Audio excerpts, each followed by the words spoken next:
Halo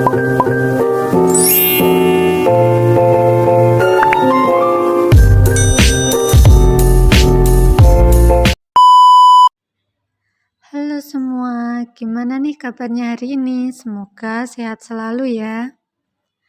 Kali ini kita akan membahas mengenai perempuan dan pendidikan dalam konteks Muslim.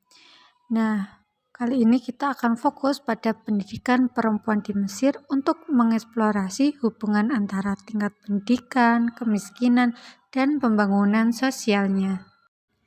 Teman-teman sudah siap? Mari kita bahas. Sebagian besar masyarakat mayoritas Muslim di kawasan Timur Tengah dan Afrika Utara masih menganggap tantangan tingkat buta huruf yang tinggi dibandingkan dengan negara-negara lain di dunia. MENA memiliki salah satu tingkat buta huruf tertinggi dengan tingkat yang lebih tinggi di pedesaan daripada di daerah perkotaan dan di antara perempuan daripada laki-laki.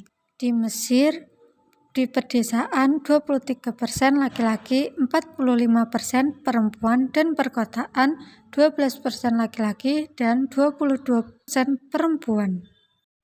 Sebagian besar masyarakat menganggap bahwa gender dan kemiskinan merupakan faktor kunci yang secara langsung berdampak pada tingkat buta huruf di wilayah tersebut.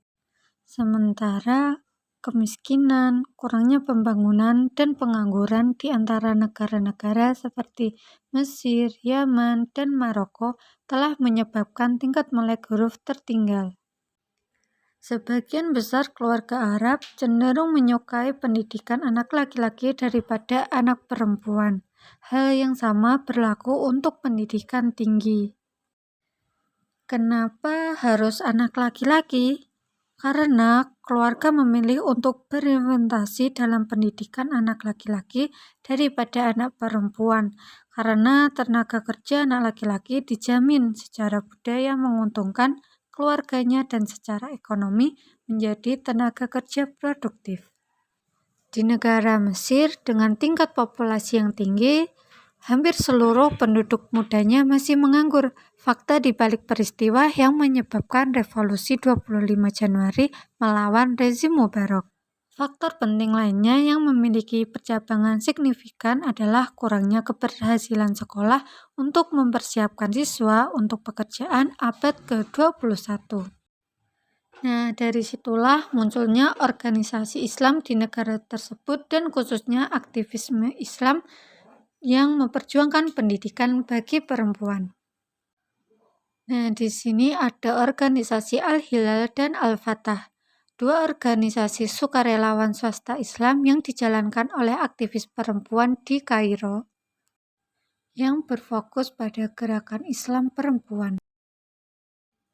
Organisasi sukarelawan swasta Islam ini memberikan layanan yang sangat kompeten, gratis, dan tersedia bagi banyak orang yang kurang beruntung di Mesir yang menghasilkan gelombang perubahan sosial yang sejajar.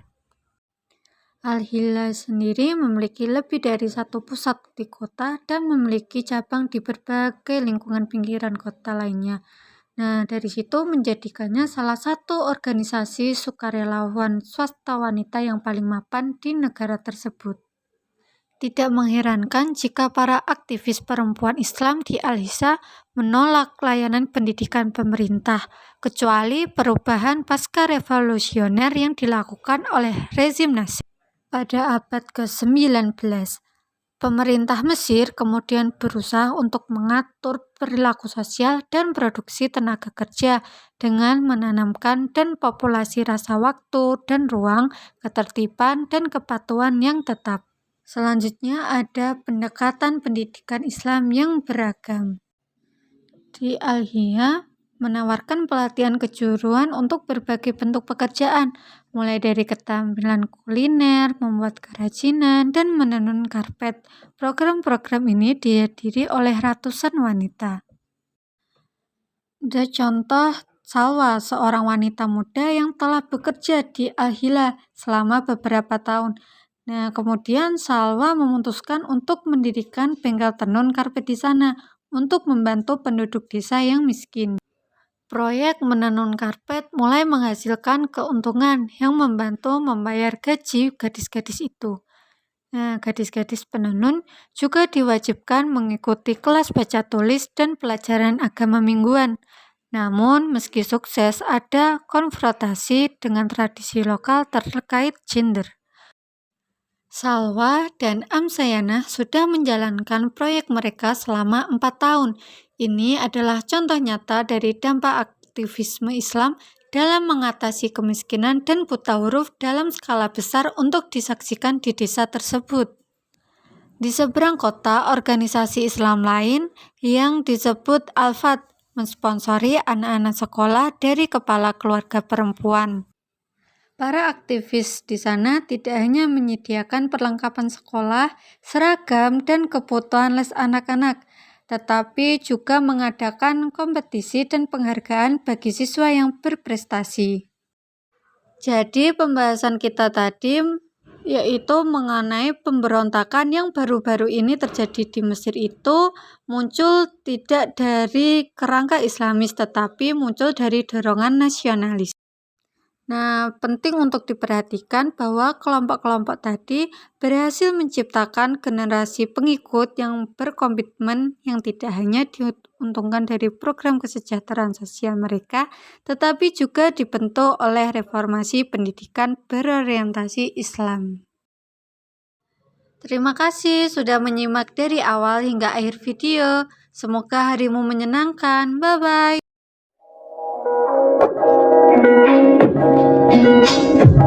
Thank you.